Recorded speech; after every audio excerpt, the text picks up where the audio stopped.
Mga Kanet 25, salamat po sa inyong suporta. Abay bakit? Dahil sa muli pong humakot ng parangal ang Radyo Agila, DCEC 1062 at ang Net 25 TV at ang iba't ibang program sa Best Choice Awards 2025-2026. Kabilang po sa pinarangalan ay ang ating palatuntunan, 100%. Pero ito po pare ko, ay nako naman, best. Hindi po yan tusino yan screenshot. 1, 2, yon. Thank you po. Yan. Tapos isa pang screenshot. 1, 2, yan. Tapos screenshot ng konti. Ano po award? Bilang Excellence in TV, Radio Monitoring News and Public Affairs Program.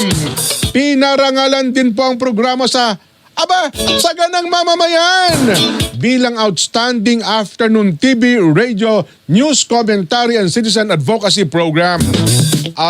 Talaga namang pangako po namin ang patuloy na pag-iibayuhin ang paghahatid sa inyo ng makabulong impormasyon. Patas! Opo, patas! Walang kinikilingan!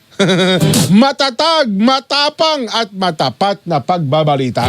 Ayun, kaya nga ako minsan hindi ako kasabang ipaliwanag sa inyo ang mga palatuntunan po sa Net 25, hindi po one-sided.